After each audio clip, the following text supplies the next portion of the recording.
тасмими намояндагони кумитаи иҷроияи ҳизби халқи демократии тоҷикистон дар шаҳри Турсунзода ҷиҳати хабаргирӣ аз ҳолу аҳволи сарбозону афсарони дидбонгоҳҳои назди сарҳадӣ идома дорад.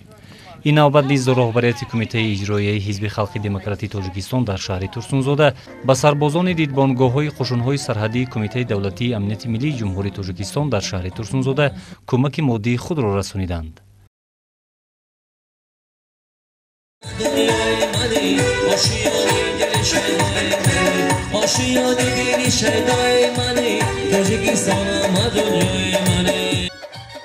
дар чорабинии мазкур аҳли ҳунари шуъбаи фарҳанги назди мақомоти иҷроияи ҳокимияти давлатии шаҳри Турсунзода хотири сарбозонро болида сохтанд.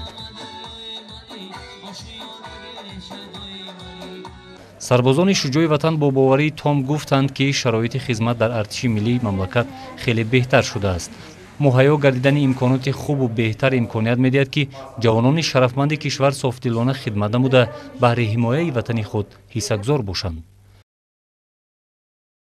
дар давраи тинҷу оромӣ, дар давраи истиқлолият барои мо чунин як дидбонгоҳи наву замонавӣ сохта доданд ва шукронаи истиқлолият мекунем ки дар давраи озодӣ адои хизмат мекунем ва шукрона мекунем ки чунин пешвои муаззами миллат, чунин раиси ғамхор дорем ки барои мо сарҳадбонон, барои мо хизматчиёни ҳарбӣ ғамхорӣ мекунанду барои мо чунин чорабиниҳои фарҳангию фароғатиро омада пешкаш мекунанд.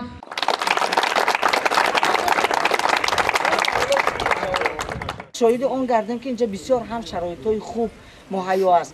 имрӯз дидбонгоҳҳое ки дар шаҳри Турсунзода мавҷуд ҳастанд, ҳамаашон қариб ки бисёр шароитҳои хуб доранд.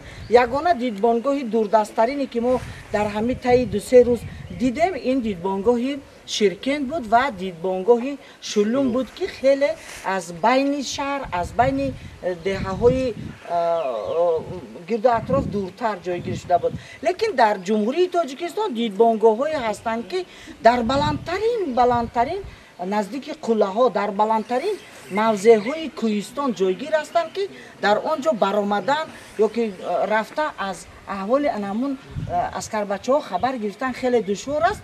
лекин новобаста ба ҳаминам имрӯз тамоми роҳбарияти мақомотҳои иҷроияи шаҳру ноҳияҳо, вилоятҳо, ҳизби халқи демократии Тоҷикистон ҳамин хеле як нақша кардан, тасмим гирифтан ки рафта дар ҳамун дурдасттарин мавзеъҳо аз аҳволи аскарбачаҳо хабар бигиранд. роҳбарияти кумитаи иҷроияи ҳизби халқи демократии Тоҷикистон дар шаҳри Турсунзода аз дидбонгоҳи шашуми назди сарҳадии кумитаи давлатии амнияти миллии ҷумҳурии Тоҷикистон дидан карданд.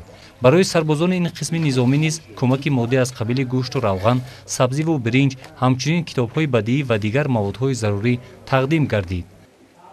имрӯз мо шукрона истиқлолият мекунем ки бинем ки имрӯз нақшаҳои чорабиниҳои фарҳанги фароғатӣ бо нақшае ки раиси шаҳри Турсунзода якҷоягӣ бо ҳизби халқи демократии шаҳри Турсунзода аллакай дар дидбонгоҳи сарҳадӣ тӯли 3 рӯз мешавад ки мо ҳамин хел чорабинии фарҳанги фароғатиро дар сатҳи баланд гузаронида истодаем. роҳбарият ва ҳайати шахсии дидбонгоҳи мазкур аз таваҷҷӯҳи роҳбарияти мақомоти иҷроияи ҳокимияти давлатии шаҳри Турсунзода ва роҳбарияти кумитаи иҷроияи ҳизби халқи демократии Тоҷикистон дар шаҳри Турсунзода қаноатманду болидахотир гардиданд.